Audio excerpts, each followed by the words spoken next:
ಪಾಠ 12 ನಕ್ಷೆ ಕಲಿ ದಾರಿ ತಿಳಿ. ಈ ಪಾಠವನ್ನು ಕಲಿತ ನಂತರ ನೀನು ಸ್ಥಳೀಯ ಗುರುತುಗಳಿಗೆ ಅನುಗುಣವಾಗಿ ದಿಕ್ಕನ್ನು ಸೂಚಿಸುವೆ. ನಕ್ಷೆ ಬಿಡಿಸುವ ಪ್ರಾಥಮಿಕ ಹಂತಗಳನ್ನು ಮತ್ತು ಸ್ಥಳವನ್ನು ಗುರುತಿಸಲು ವಿವಿಧ ಚಿಹ್ನೆಗಳನ್ನು ಬಳಸಿ ನಕ್ಷೆಯನ್ನು ರಚಿಸುವೆ. ನಕ್ಷೆಯ ಬಗ್ಗೆ ಕೆಲವು ವಿಷಯಗಳು ನಿನಗೆ ಗೊತ್ತು. ಕೆಳಗೆ ಕೊಟ್ಟಿರುವ ನಕ್ಷೆಯನ್ನು ಗಮನಿಸು. ಊರಿನ ಮಧ್ಯೆ ದೊಡ್ಡ ಆಲದ ಮರವಿದೆ. ಅದನ್ನು ಗುರುತಿಸು. ಆಲದ ಮರದಿಂದ ಇಲ್ಲಿ ಕೊಟ್ಟ ಸ್ಥಳಗಳು ಯಾವ ದಿಕ್ಕಿನಲ್ಲಿವೆ ಎಂದು ಗುರುತಿಸಿ ಬರೆ. ಕೆರೆ, ಗ್ರಂಥಾಲಯ, ಶಾಲೆ, ಅಂಚೆ ಕಚೇರಿ, ಉದ್ಯಾನವನ, ದೇವಸ್ಥಾನ, ನ್ಯಾಯಬೆಲೆ ಅಂಗಡಿ, ಪಶು ಆಸ್ಪತ್ರೆ, ಮಸೀದಿ, ಚರ್ಚ್, ಆಸ್ಪತ್ರೆ, ಬಾವಿ. ಸೂಚನೆ: ಇಲ್ಲಿ ಬರೀ 4 ದಿಕ್ಕುಗಳನ್ನು ಮಾತ್ರ ಪರಿಗಣಿಸಿ ಉತ್ತರ ನೀಡಲಾಗಿದೆ. 8 ದಿಕ್ಕುಗಳನ್ನು ಪರಿಗಣಿಸಿದಾಗ ಬರುವ ಉತ್ತರ ಬರೆಯಲು ನೀನಾಗಿಯೇ ಪ್ರಯತ್ನಿಸು. ಕೆಳಗಿನ ಚಿತ್ರದಲ್ಲಿ ನಿನ್ನ ಮನೆಯನ್ನು ತೋರಿಸಲಾಗಿದೆ. ನಿನ್ನ ಮನೆಯ ಸುತ್ತಲೂ ಏನೇನು ಇವೆ ಎಂದು ದಿಕ್ಕಿಗೆ ಅನುಸಾರವಾಗಿ ಬರೆ. ನಿನ್ನ ಶಾಲೆಯ ಸುತ್ತಲೂ ಏನೇನು ಇವೆ ಎಂಬುದನ್ನು ದಿಕ್ಕಿಗೆ ಅನುಗುಣವಾಗಿ ಬರೆ. ನಿನ್ನ ಶಾಲೆಯಲ್ಲಿರುವ ಕರ್ನಾಟಕ ರಾಜ್ಯದ ಭೂಪಟವನ್ನು ಗಮನಿಸು. ಕೆಳಗೆ ಕೊಟ್ಟ ಸ್ಥಳಗಳು ರಾಜ್ಯದ ಯಾವ ದಿಕ್ಕಿನಲ್ಲಿವೆ ಎಂದು ಪುಸ್ತಕದಲ್ಲಿ ಬರೆ. ಅರಬ್ಬಿ ಸಮುದ್ರ ಪಶ್ಚಿಮ ದಿಕ್ಕಿಗಿದೆ. ಆಂಧ್ರಪ್ರದೇಶ ಪೂರ್ವ, ಮಹಾರಾಷ್ಟ್ರ ಉತ್ತರ, ಕೇರಳ ದಕ್ಷಿಣ. 4ನೇ ತರಗತಿಯ ಯಾಸ್ಮಿನ್ ತನ್ನ ಶಾಲೆಯ ಕೊಠಡಿಯ ನಕ್ಷೆ ಬರೆಯುವುದನ್ನು ಕಲಿತಿದ್ದಾಳೆ. ಅವಳ ಅನುಭವವನ್ನು ಕೇಳು. ಯಾಸ್ಮಿನ್: ನಮ್ಮ ಟೀಚರ್ ತರಗತಿಯ ಕೊಠಡಿಯ ಉದ್ದ ಮತ್ತು ಅಗಲವನ್ನು ನಮ್ಮ ನಡಿಗೆಯ ಹೆಜ್ಜೆಯಲ್ಲಿ ಅಳೆಯಲು ಹೇಳಿದರು. ಹಾಗೆ ಅಳೆದಾಗ ಕೊಠಡಿಯ ಉದ್ದ ನನ್ನ ನಡಿಗೆ ಹೆಜ್ಜೆಯಲ್ಲಿ 12 ಹೆಜ್ಜೆಗಳಿವೆ ಮತ್ತು ಅಗಲ 10 ಹೆಜ್ಜೆಗಳಿವೆ. ನನ್ನ 2 ಹೆಜ್ಜೆಗಳು ಸುಮಾರು 1 ಮೀಟರ್ಗೆ ಸಮ ಎಂದು ಟೀಚರ್ ಹೇಳಿದರು. ಪ್ರತಿಯೊಬ್ಬರ ಹೆಜ್ಜೆಯಲ್ಲೂ ಸ್ವಲ್ಪ ವ್ಯತ್ಯಾಸವಿರುತ್ತದೆ. ಹೀಗಾಗಿ ಕೆಲವರ ಹೆಜ್ಜೆಗಳು ಸುಮಾರು 3/4 ಮೀಟರ್ನಷ್ಟು ಇರಬಹುದು. ನೀನು ನಿನ್ನ ಹೆಜ್ಜೆಯ ಅಳತೆಯನ್ನು ತಿಳಿದುಕೋ. ನಿನ್ನ ಕೊಠಡಿಯೊಂದನ್ನು ನಿನ್ನ ಹೆಜ್ಜೆಯಲ್ಲಿ ಅಳೆದು ಗುರುತು ಹಾಕಿಕೋ. ಇದನ್ನು ಹಾಳೆಯ ಮೇಲೆ ಮೂಡಿಸುವುದು ಹೇಗೆ ಎಂಬುದನ್ನು ನಾನು ಹೇಳಿಕೊಡುವೆ. ನೀನು ಅಳೆದ ಕೊಠಡಿಯ ಉದ್ದ 12 ಹೆಜ್ಜೆಗಳು, ಅಗಲ 10 ಹೆಜ್ಜೆಗಳು ಎಂದಿಟ್ಟುಕೊಳ್ಳೋಣ. ಹಾಗೆಯೇ ನಿನ್ನ 2 ನಡಿಗೆ ಹೆಜ್ಜೆ 1 ಮೀಟರ್ಗೆ ಸಮವಾಗಿದ್ದರೆ 12 ಹೆಜ್ಜೆಗಳೆಂದರೆ 6 ಮೀಟರ್ ಆಗುತ್ತದೆ. 10 ಹೆಜ್ಜೆಗಳೆಂದರೆ 5 ಮೀಟರ್ ಆಗುತ್ತದೆ. ಅಂದರೆ ಕೊಠಡಿಯ ಉದ್ದ 6 ಮೀಟರ್, ಕೊಠಡಿಯ ಅಗಲ 5 ಮೀಟರ್. ಈಗ 1 ಮೀಟರ್ ಅಳತೆಯನ್ನು ಸ್ಕೇಲಿನಲ್ಲಿ 1 ಸೆಂಟಿಮೀಟರ್ ಆಗಿ ಪರಿವರ್ತಿಸಿದಾಗ 6 ಮೀಟರ್ 6 ಸೆಂಟಿಮೀಟರ್ ಆಗುತ್ತದೆ. 5 ಮೀಟರ್ 5 ಸೆಂಟಿಮೀಟರ್ ಆಗುತ್ತದೆ. ಈ ಸೆಂಟಿಮೀಟರ್ ಅಳತೆಯನ್ನು ಹಾಳೆಯಲ್ಲಿ ಮೂಡಿಸು. ಇದೇ ನಿನ್ನ ಕೊಠಡಿಯ ಚೌಕಟ್ಟಿನ ನಕ್ಷೆ. ಈಗ ಕೊಠಡಿಯಲ್ಲಿರುವ ವಸ್ತುಗಳನ್ನು ಗುರುತಿಸಬೇಕಲ್ಲ? ಈ ವಸ್ತುಗಳ ಸ್ಥಳಗಳನ್ನು ನಿಖರವಾಗಿ ಗುರುತಿಸಲು ಮೂಡಿಸಿದ ನಕ್ಷೆಯಲ್ಲಿ ಕೆಳಗೆ ತೋರಿಸಿದಂತೆ 1 ಸೆಂಟಿಮೀಟರ್ ಅಂತರದಲ್ಲಿ ಮತ್ತೆ ಗೆರೆಗಳನ್ನು ಹಾಕು. ಈಗ ಪ್ರತಿಯೊಂದು ಚೌಕಟ್ಟಿಗೆ ಸಂಖ್ಯೆ ಕೊಡು. ಉದ್ದಕ್ಕೆ ಸಂಖ್ಯೆ, ಅಗಲಕ್ಕೆ ಅಕ್ಷರಗಳನ್ನು ಹಾಕು. ಇದರಿಂದ ವಸ್ತುಗಳನ್ನು ಗುರುತಿಸಲು ಸುಲಭವಾಗುತ್ತದೆ. ಆನಂತರ ಆ ಚೌಕಗಳಲ್ಲಿ ಸ್ಥಾನಕ್ಕನುಗುಣವಾಗಿ ತರಗತಿಯಲ್ಲಿರುವ ವಸ್ತುಗಳನ್ನು ಗುರುತಿಸು.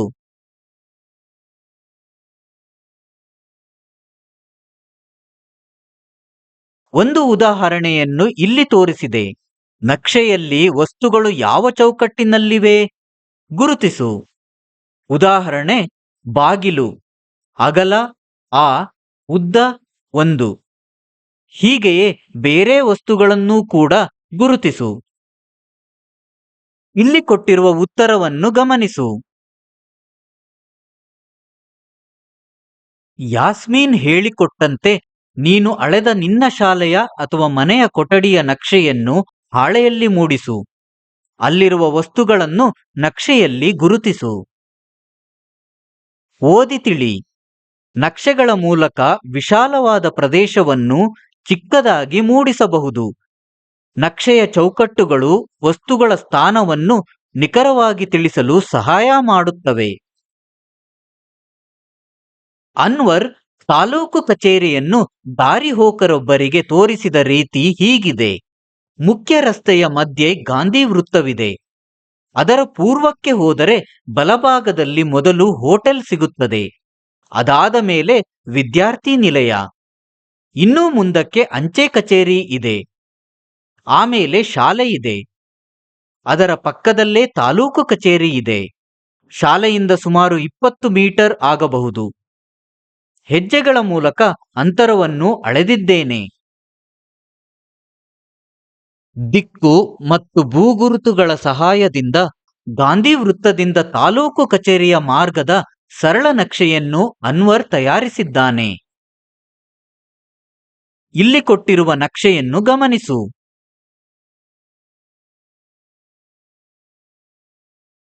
ಇದರಲ್ಲಿರುವ ಭೂಗುರುತುಗಳು: 1ನೇ ಅಂಕಿಯ ಗುರುತು ವೃತ್ತ, 2ನೇ ಅಂಕಿಯ ಗುರುತು ಹೋಟೆಲ್, 3 ಅಂಕಿಯ ಗುರುತು ವಿದ್ಯಾರ್ಥಿ ನಿಲಯ, 4 ಅಂಕಿಯ ಗುರುತು ಅಂಚೆ ಕಚೇರಿ, 5 ಪ್ರಾಥಮಿಕ ಶಾಲೆ, 6 ತಾಲೂಕು ಕಚೇರಿ, 7 ಪ್ರೌಢಶಾಲೆ, 8 ಆಟದ ಮೈದಾನ.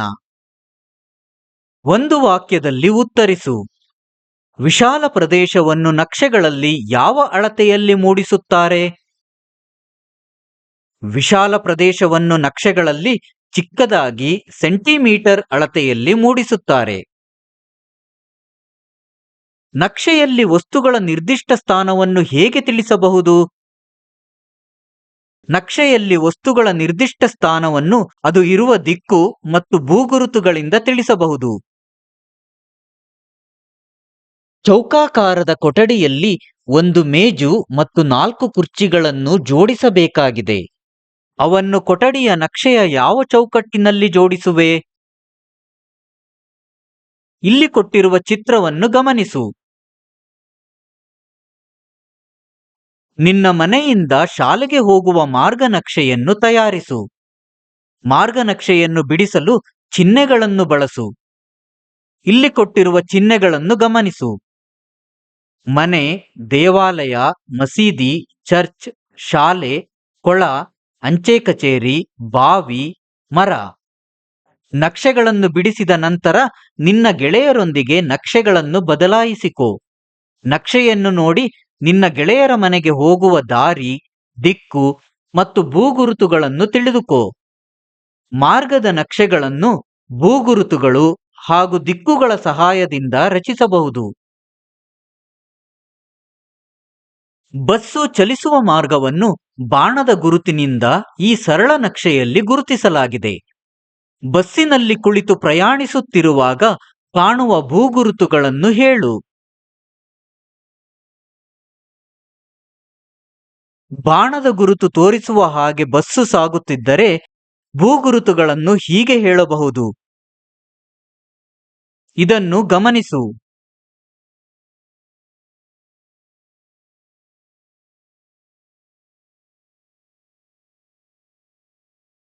ಎಲ್ಲ ನಕ್ಷೆಗಳು ಸೆಂಟಿಮೀಟರ್ ಅಥವಾ ಅಂಗುಲಗಳ ಅಳತೆಯಲ್ಲಿರುತ್ತವೆ. ವಿಶ್ವ ಭೂಪಟವೇ ಭೂಮಿಯ ನಕ್ಷೆ. ಭೂಪಟದ ಸಹಾಯದಿಂದ ಭೂಮಿಯ ಲಕ್ಷಣಗಳು, ಭೂಮಾರ್ಗಗಳು ಮತ್ತು ಜನನಿಬಿಡ ಪ್ರದೇಶಗಳನ್ನು ತಿಳಿಯಬಹುದು. ಊಹಾರೇಖೆಗಳಾದ ಅಕ್ಷಾಂಶ, ರೇಖಾಂಶಗಳು ಭೂಮಿಯ ನಕ್ಷೆಯಲ್ಲಿ ಚೌಕಟ್ಟುಗಳನ್ನು ಮೂಡಿಸಲು ಸಹಾಯಕವಾಗಿವೆ. ಹಲವಾರು ವಿವಿಧ ನಕ್ಷೆಗಳಿವೆ.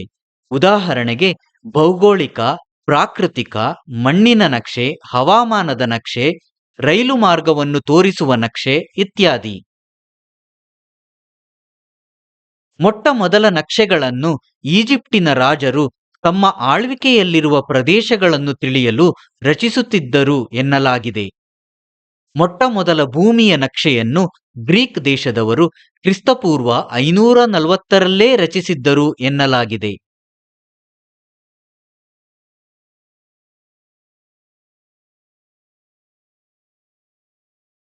ಪರಿಸರ ಸಂರಕ್ಷಣೆಗಾಗಿ ಪ್ರತಿಯೊಬ್ಬರೂ ನೆನಪಿಡಬೇಕಾದ ಅಂಶಗಳು. ಉಳಿಸಿ, ಬೆಳೆಸಿ, ಸಂರಕ್ಷಿಸಿದರೆ ಪರಿಸರದಲ್ಲಿ ಹಸಿರು, ಜೀವನವಿಡೀ ಬದುಕು ಹಚ್ಚ ಹಸಿರು. ಪರಿಸರದಲ್ಲಿ ಹಸಿರು ಉಳಿದರೆ ಉಸಿರಾಡಲು ಆಮ್ಲಜನಕ ಪೂರಿತ ಉಸಿರು ಸಿಕ್ಕೀತು. ಇಲ್ಲದಿದ್ದರೆ ಕ್ಯಾನ್ಸರ್, ಅಸ್ತಮ ರೋಗ ಬಂದೀತು. ಸಾವಿರಾರು ಜನಕ್ಕೆ ಉಪಯೋಗವಾಗುವಂತಿದ್ದಲ್ಲಿ ಒಂದು ಮರವನ್ನು ಕಡಿಯಿರಿ.